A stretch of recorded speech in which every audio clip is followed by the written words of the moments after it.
तो आज 24 के लोकसभा चुनाव के पहले चरण का मतदान संपन्न हो गया। आज 21 राज्यों की 102 सीटों पर वोट डाले गए, मगर बीजेपी के लिए ये 102 सीटें मिशन 400 पार के किले के पहले द्वार के बराबर हैं।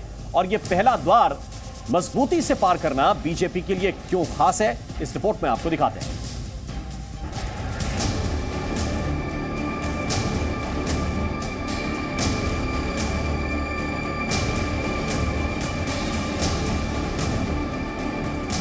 इक्कीस राज्य, 102 सीटें और 1625 उम्मीदवार। लोकसभा चुनाव के पहले चरण का मतदान जबरदस्त रहा, मगर लगातार 2 लोकसभा चुनाव जीतकर तीसरी बार केंद्र की सत्ता में आने की कोशिश में जुटी बीजेपी के लिए आज का मतदान कई मायनों में खास था। बीजेपी ने इस बार खुद के लिए 370 सीटें और अपने गठबंधन एनडीए के लिए 400 पार का नारा दिया है। ऐसे में कहना गलत नहीं होगा कि 400 पार के लक्ष्य को हासिल करने के लिए आज की 102 सीटें उस विजयी किले के पहले द्वार के समान हैं।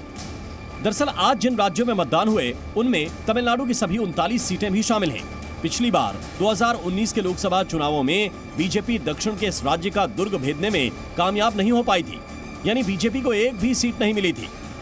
हालांकि इस बार तमिलनाडु में बीजेपी ने पूरी तैयारी की है।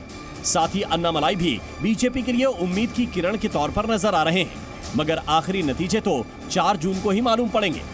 हालांकि बीजेपी को उम्मीद ही नहीं बल्कि पूरा भरोसा है कि अब की बार पीएम मोदी के 400 पार का सपना जरूर साकार होगा। 4 जून 400 पार, 4 जून। हालांकि पहले फेज में आज जिन 102 सीटों पर मतदान हुआ, वहां पिछले चुनाव का रिकॉर्ड देखें तो मुकाबला काफी टक्कर का मालूम पड़ता है, क्योंकि 2019 में इन 102 सीटों में से एनडीए के खाते में 43 सीटें आई थीं, जिनमें अकेले बीजेपी की 39 सीटें थीं।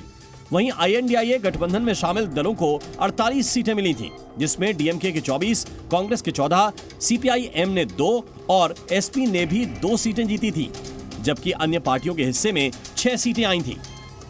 ऐसे में बड़ा सवाल यह है कि क्या बीजेपी और उसके साथी इन 102 सीटों पर पिछली जीत के आंकड़े को बढ़ाने में कामयाब हो पाएंगे, क्योंकि अगर एनडीए को 400 पार का नारा सही साबित करना है तो 7 चरणों के इस चुनावी चक्रव्यूह के पहले द्वार को तो भेदना ही होगा। ब्यूरो रिपोर्ट, जी मीडिया।